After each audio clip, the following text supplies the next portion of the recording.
Pues muchas gracias a los tres ponentes. La verdad es que han sido unas presentaciones muy intensas, ¿no? Con muchísimos datos y supongo que habrá alguna pregunta del público. Espero, a ver cómo vienen esta mañana. Okay. Bueno, enhorabuena por las presentaciones. Yo quería preguntar a Natalia, ¿cuál es el papel de la atención primaria en Cataluña dentro de lo que ha sido el Código Ictus? Porque hablas del SEM, hablas de los hospitales, y no sé hasta qué punto el médico de atención primaria en esos centros de salud interviene en el código, nada más.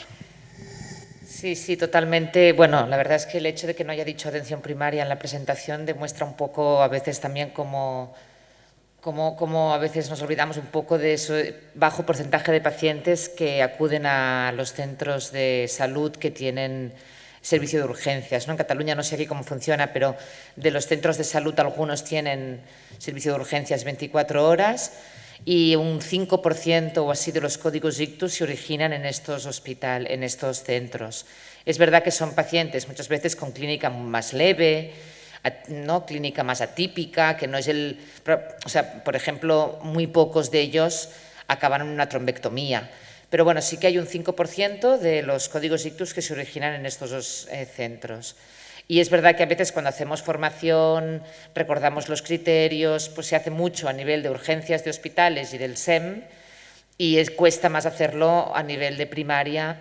Y algunas veces, pues es verdad, por ejemplo, la escala RACE, la escala esta de gravedad, hemos entrenado mucho a todo el servicio de emergencias médicas, pero a veces no tanto y es algo que intentamos mejorar, ¿no? en los centros de atención primaria, sí.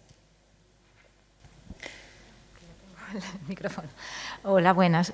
Yo también quería preguntarte a ti, bueno, nosotros dos trabajamos en el Centro Coordinador del SAMU aquí en Asturias, somos médicos, y la base de datos esa que has presentado me parece interesantísima, porque aquí yo creo que tenemos un problema y es que registramos, por un lado, los datos de extrahospitalarios, y imagino que vosotros, los neurólogos, tendréis vuestros datos.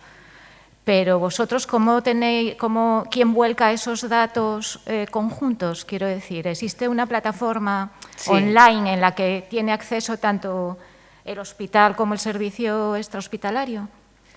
La verdad es que los detalles técnicos exactos no sé si los voy a explicar bien, pero sí, todos estos datos son del Departamento de Salud, están en una plataforma, en un web service y se pueden encontrar allí siempre que pongas un identificador común, o sea, los hospitales, cuando registran un paciente código ictus, tienen que poner el número de afectado del servicio de emergencias para que este identificador entonces vaya a buscar en esa plataforma donde se vuelcan todos los datos de todos los registros del sistema de salud. Por ejemplo, puede haber también datos de primaria o de mortalidad que se unen todas las fuentes de datos en ese mismo registro.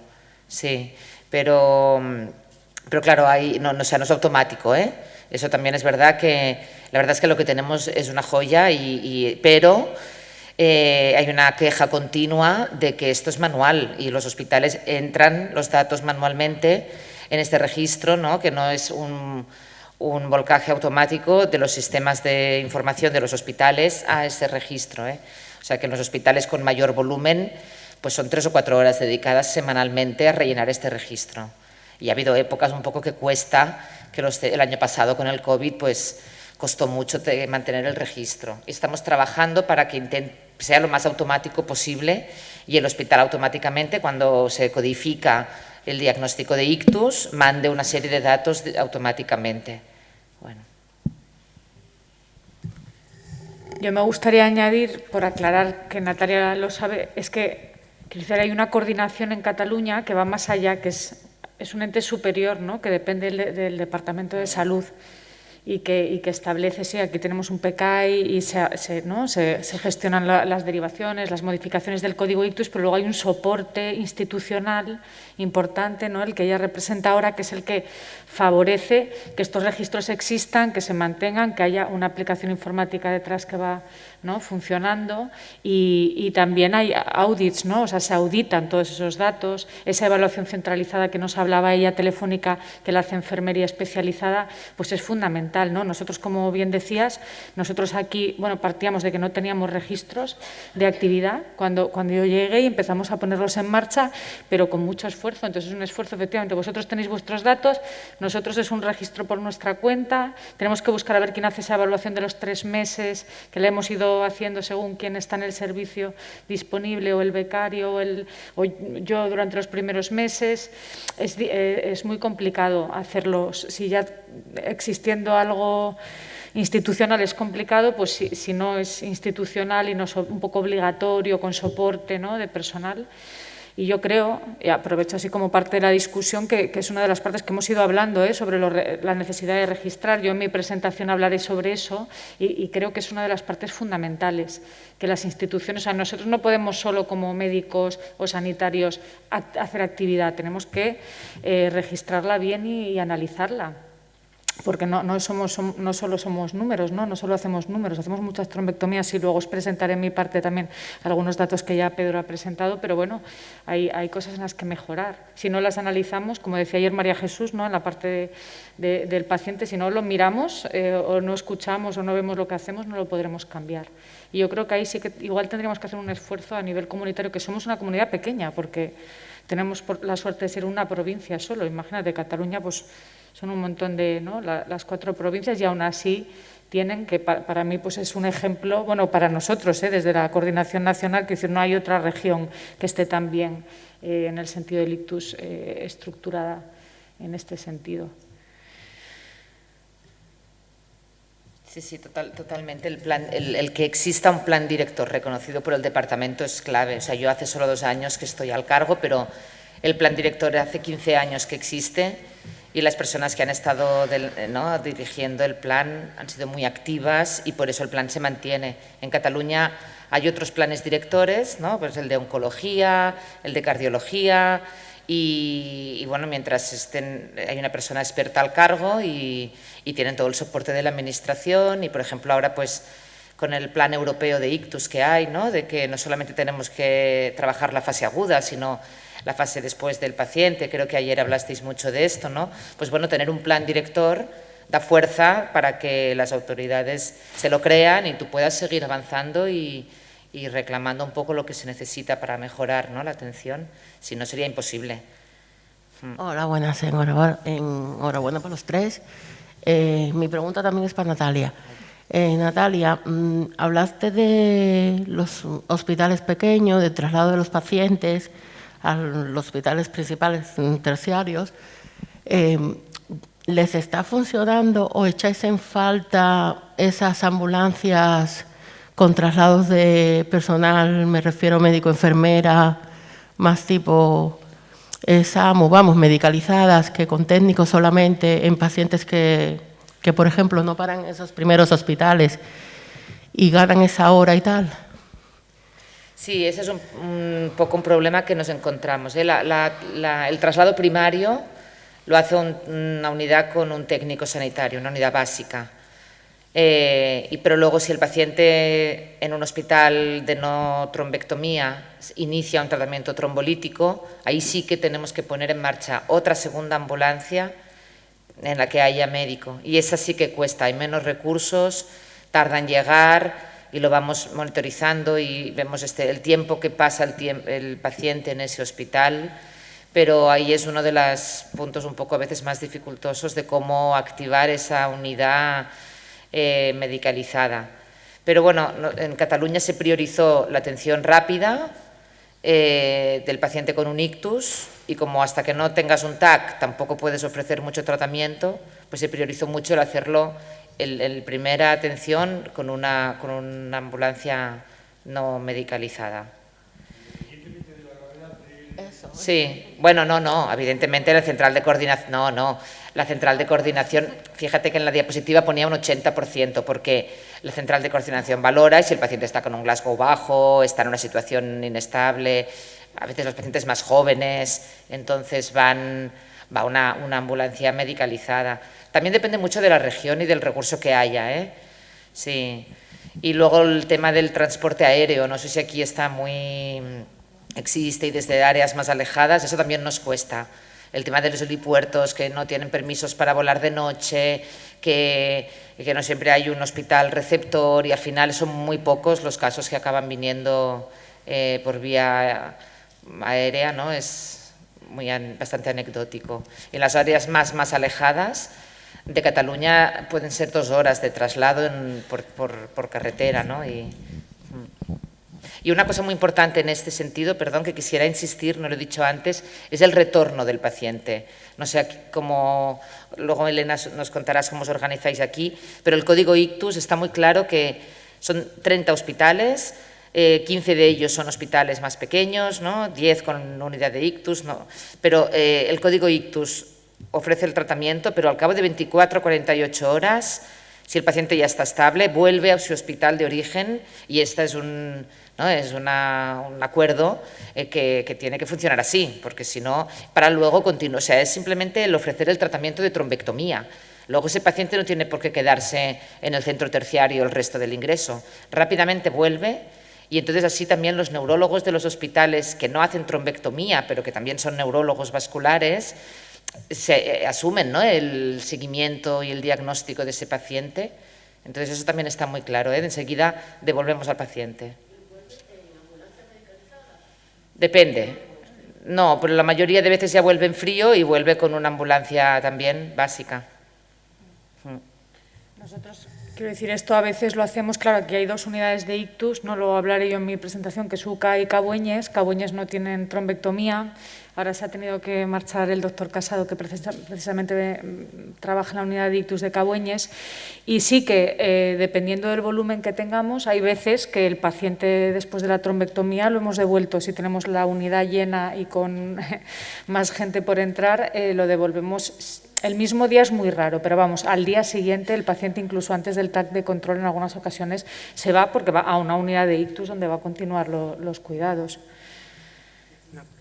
Lo que pasa es que aquí, si me permitís, voy a decir una cosa. Esto depende muchísimo de cómo tengas la facilidad, digo, del retorno. Depende muchísimo de cómo esté organizado el tema del transporte. Porque, por ejemplo, en mi comunidad, en Galicia, cada área sanitaria tiene un transporte diferente. En Cataluña, por ejemplo, está centralizado y eso facilita muchísimo las cosas, porque al final es siempre la misma empresa, digámoslo así, la que se encarga del transporte. Si tú tienes un transporte contratado con una empresa X y en una determinada área sanitaria y con una empresa Y en otra, eso dificulta muchísimo las cosas, porque claro, nosotros, por ejemplo, somos centro receptor de trombectomía de otra área sanitaria que no es la nuestra, porque está establecido así en nuestro plan, y cuando tenemos que devolver un paciente, por ejemplo, en fase aguda, pues que a lo mejor se nos ha trasladado y que cuando llega al hospital, pues por lo que sea, porque a lo mejor ya tiene mucha lesión instaurada, no es tributario de una trombectomía y nosotros generalmente nos los quedamos, pero a veces tenemos la unidad llena y no tenemos capacidad para quedarnos realmente. El devolver al paciente en ese momento es absolutamente complicado, porque es que tienes que empezar a lidiar con el tema del transporte. O sea, es una cosa que nosotros estamos intentando cambiar para que se centralice todo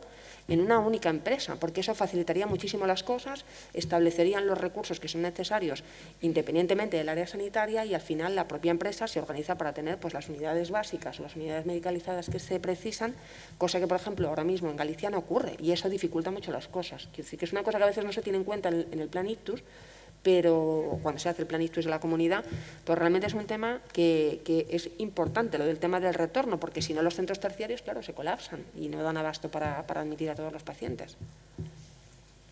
Lo que también es importante, pienso en este sentido, que nosotros pensamos en el ictus y en nuestros pacientes, pero seguro que hay otras patologías que se encuentran con lo mismo, entonces, ¿no?, unirse, pues si los cardiólogos también se encuentran con este problema y que sea una solución para todos, claro, ¿no? Tiene más... Sí, pero curiosamente, por ejemplo, en Galicia sí que está bien establecido el tema del transporte para las angioplastias coronarias. Ya, entonces ahí es una cosa que no se acaba de entender. Bueno, nuestro plan llegó después y entonces, bueno, pues ahora nos toca, sobre todo, organizarlo el tema del transporte, porque los propios, la propia persona representante, ¿no?, del transporte sanitario, del servicio de emergencias extrahospitalario que está en la comisión Ictus, realmente lleva luchando mucho tiempo para que se haga una única empresa, porque es que facilitaría también muchísimo las cosas para ellos mismos a la hora de organizar.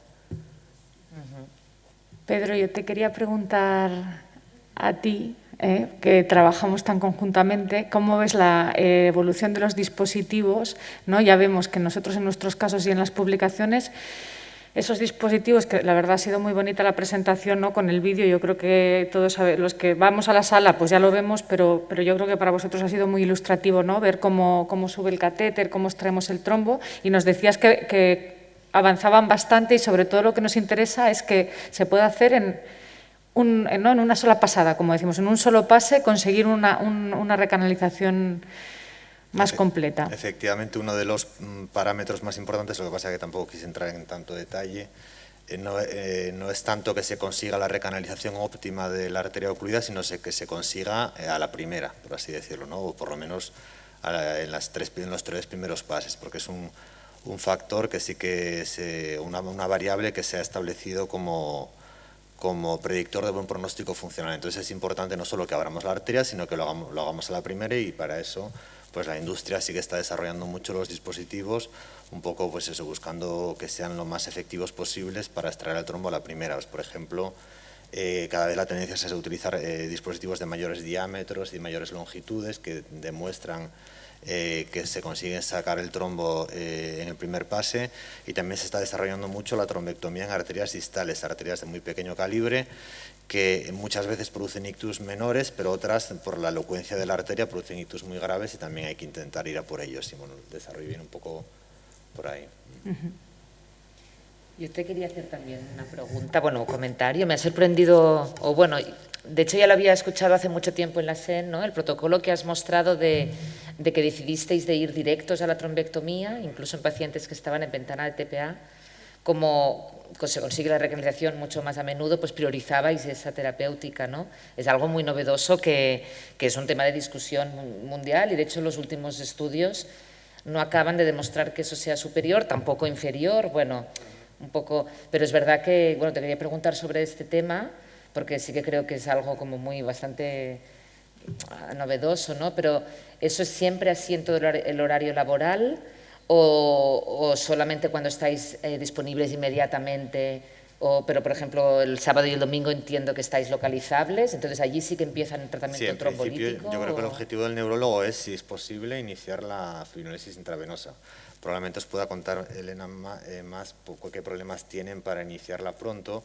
Y una de las ventajas que tiene Oviedo, nosotros vivimos todos en Oviedo, es que es una ciudad pequeña y que solemos acudir con bastante rapidez al hospital. Entonces, eso hace que muchas veces pues, se le dé tiempo a iniciar el bolo, pero enseguida estamos allí, se trata de un gran vaso y ya entramos en la sala. Entonces, bueno, yo creo que hay algunas dificultades, ¿no?, que os encontráis para que impiden que eso suceda, que haya una... Las estrategias para tratar con TPA de forma precoz son muchas. Lo podríamos incluso plantear en el servicio de urgencias, que aquí se hace en el servicio de urgencia, y otros centros que lo hacen en la unidad de ictus, pero es que hay hospitales que, por ejemplo, lo hacen en la propia sala de radiología. Es decir, hacen el escáner, al paciente ya lo has evaluado, ya sabes qué constantes tiene, tienes que tener una serie de criterios, y el bolo se podría ya iniciar en el escáner. Aquí ha costado un poco, claro, necesitas que enfermería de la sala de TAC, la infraestructura, pues cuesta y no se ha conseguido. Entonces, lo que ocurre es que la sala del escáner es cierto que está bastante alejada, bueno, el hospital ya sabéis que es muy grande y está bastante alejada del área de urgencias, de manera que, y al lado está adyacente a la sala de trombectomía. Lo que nos ocurre muchas veces es eso, que vamos en horario laboral, haces el TAC perfusión, tienes la arteria ocluida y el paciente pasa directamente a la sala, tampoco se inicia en la sala el bolo de TPA. Entonces hay un porcentaje, y de hecho luego lo veréis en mi presentación, nosotros tenemos una tasa de fibrinólisis endovenosa muy inferior al resto de las comunidades en España, pero bastante inferior. A la contra tenemos una gran tasa de trombectomías, también porque tenemos muchos ictus. Pero sí, es difícil y, quiero decir, depende de más personas, ¿no?, y de la aceptación de otros servicios, y eso complica a veces las cosas. Eso no quiere decir que, como dice Natalia, la evidencia científica, en los últimos años se han hecho pues, diversos estudios que precisamente comparan una trombectomía mecánica sin TPA previo o TPA más trombectomía mecánica, y los resultados no muestran una clara mejoría. Bueno, incluso en los de bridging, en los de tratamiento combinado, algunos parámetros en algunos de los estudios, como la mortalidad o así, tienen una tendencia a ser mejor, pero No tenemos tampoco una evidencia que nos diga que por hacer una trombectomía directa estamos ocasionando un perjuicio al paciente, ¿no? Que es lo importante. Y me adelanto a tu pregunta, que también era para Mar. Yo estaba pensando en preguntarte por el TNK, y precisamente el TNK en estos pacientes sí que a lo mejor podríamos decir la fibrinólisis, ¿no? Con alteplasa, como nos ha explicado Mar, un bolo, pero luego hay que hacer una bomba de perfusión de 1 hora, entra el paciente a la sala, empiezan a monitorizar, a hacer el catéter arterial, la vía femoral y demás. Es más complejo. La tenecteplasa, en este caso, creo que sí que podría favorecer incluso nuestro centro, ¿no? El que pudiéramos incluso poner el bolo en el TAC, que es un solo bolo, o en la sala. Claro, el tema de la tenecteplasa sobre todo es que es muchísimo más fácil, con independencia de que, bueno, parece que hay algún dato que además demuestra que hay pues, una mayor reperfusión, aunque luego eso no se traduce claramente en una mejoría funcional, pero lo que sí que está claro es que es mucho más fácil. Entonces, yo creo que ahora ya tenemos el aval de las guías y tenemos que intentar luchar para hacer eso, porque eso es que va a ser mucho más rápido al final, porque el tema de tener que buscar la bomba, la vía, la otra vía para el control, al final todo eso enlentece y la posibilidad de que tú metas un bolo de manera rápida, que eso lo puede hacer, pues, evidentemente no tiene que hacer la enfermera, que lo haga el propio neurólogo que esté allí. Yo creo que eso va a facilitar muchísimo las cosas y yo creo que era necesario que en una guía se pusiera claramente y se distinguiera, bueno, que efectivamente como tratamiento de base, si solo das TPA, pues bueno, es verdad que la guía no lo recomienda, aunque es cierto que no hay tampoco diferencias claras entre uno y otro, por tanto tampoco sería descabellado, pero lo que sí que es cierto es que en estos 2 ensayos que tienen oclusión vascular, el TNK demuestra mejores tasas de reperfusión y es mucho más fácil de poner. Entonces, claro, sobre todo si tienes un sistema en que, pues como el vuestro, a nosotros también nos pasa, ¿no? Que tienes que devolver al paciente desde la sala de rayos a urgencias, al bosque crítico para poner el TPA, porque están, además nosotros lo tenemos en otra planta, con lo cual ya encima te metes con el tema de los ascensores, que aquello es un poco caótico, o sea, esto es como suma y sigue, ¿no? Pues yo creo que eso realmente nos tendría que ayudar a facilitar la administración y probablemente no va a retrasar nada el tiempo de la administración, bueno, la realización de los procedimientos. Y se va el paciente tratado con TPA, que al final es lo que nos recomiendan todavía, con TPA, perdón, con tratamiento fibrinolítico, que es lo que nos siguen recomendando las guías. Bueno, no es una pregunta, es un añadido a tu comentario, Natalia. El cambio desde que empezaron códigos, que empezamos en el Hospital Nuevo, el código ITU es que no es significativo, es muy, muy significativo. Yo hablo desde urgencia. La atención ahora es tan rápida, tan inmediata, que hace ya, pero muchísimo tiempo que es que ni ponemos los bolos. Las fibrinólisis no se hacen prácticamente. Encima, el añadido del SAMUR, con este mismo código y tal, activándolo ya desde la extrahospitalaria, el paciente es que nos llega y pasa por nosotros, que es que no nos da tiempo. Ya está el escáner, ya está radiología avisado. Es de que hecho, es si me muy, permites, muy significativo. Por es un añadir, código... por ejemplo, aquí vienen con las analíticas, los tubos de analítica sacadas por parte del personal del SAMU de emergencias, y o sea, vienen con ellos y se mandan al laboratorio inmediato. Y es verdad, que a veces es un proceso no nos da tiempo muy ni a vernos, rápido. entre el SAMU y eso va rápido. Sí, muy rápido porque...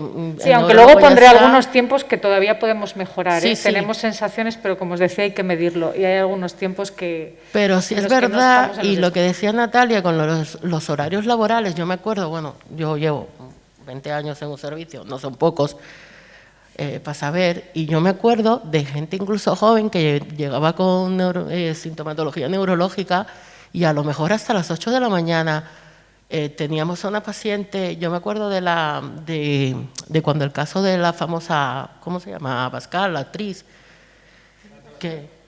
Efectivamente, yo me acuerdo que cuando aquello todavía no teníamos estas cosas aquí en Asturias, en el UCA, y bueno, teníamos a veces pacientes que era desesperante la impotencia que tenías con ello, porque el sistema no nos permitía hasta ciertas horas pues hacer esas atenciones tan inmediatas que ahora es un lujo, un privilegio, pero vamos, tremendísimo, vamos. Es para sentirnos orgullosos, ¿no? Bastante. Es un código que funciona muy, muy bien, como el código corazón. Y bueno, entraron más, código sepsis. De verdad que nuestro hospital en ese sentido se privilegió bastante de esos cambios. ¿Alguna pregunta más? Bueno, pues si no hay más preguntas, gracias de nuevo a los ponentes. Creo que ha sido una sesión muy interesante. Tenemos un café como ayer que está en la parte de atrás y nos vemos de nuevo a las 11:30 con las 3 últimas presentaciones.